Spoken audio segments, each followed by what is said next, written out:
le communiqué du CRIF qui, en attaquant le président de la République, crée sciemment une confusion entre critique légitime de la politique de Netanyahou et antisémitisme.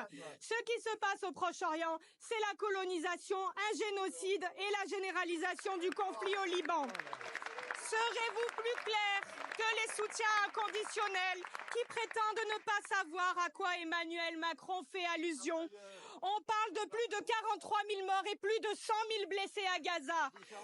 Aujourd'hui, je vais revenir sur l'altercation à l'Assemblée nationale entre Thomas Portes, député de la France Insoumise, et des élus du Rassemblement national. Cet échange était houleux avec des insultes et menaces. Tout ça montre l'état infect des débats parlementaires et sur les tensions au sein des institutions. Ça devient catastrophique. Alors de quoi parle-t-on exactement? Lorsque la députée de la France Insoumise Nathalie Osiol était en pleine prise de parole à ce sujet, son collègue insoumis Thomas Portes s'en est pris à l'élu du Rassemblement national, Philippe Lotio. Thomas Portes aurait lancé des phrases comme « ferme ta gueule et on va aller dehors, on va s'occuper de toi ». Quelques instants avant que Thomas Portes ne dérape, des députés du RN ont lancé des commentaires à la volée lors de la prise de parole de Nathalie Osiol. Lorsque cette dernière a évoqué la situation des travailleurs humanitaires de l'UNRWA, les critiques ont fusé. Ils sont main dans la main avec le Hamas, a notamment scandé le député RN Julien Audoul. Ce sont des terroristes, a lancé Laurent Jacobelli, tandis que Philippe Lotio a pointé « ce sont vos amis les terroristes ». Nathalie Osiol a toutefois repris en rappelant que la France ne peut tolérer que soit ainsi piétiné le droit international. Elle a enfin salué la délégation du réseau des ONG palestiniennes présente à l'Assemblée à l'invitation de son collègue Thomas Portes, avant que ce dernier ne s'attaque ensuite à Philippe Lotio. Alors certes, le RN a littéralement dépassé les bornes en insultant de terroristes la France insoumise, de proches de terroristes, mais de même que le RN, Thomas Portes a parlé avec excès. Ces mots prononcés en plein hémicycle ont choqué de nombreux observateurs et on peut comprendre pourquoi. Dans un lieu censé représenter la démocratie et le respect mutuel,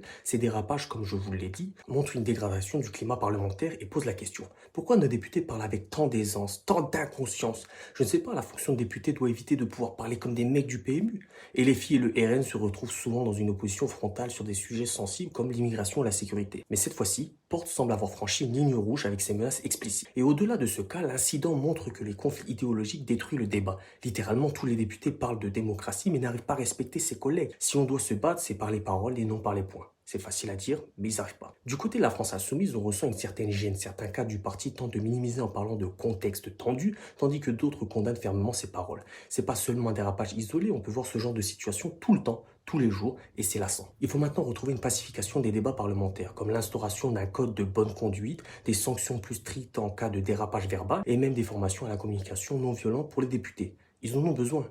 Bien sûr, ces mesures sont techniques, mais elles pourraient encourager un changement d'attitude et surtout rétablir le respect nécessaire pour un débat démocratique constructif.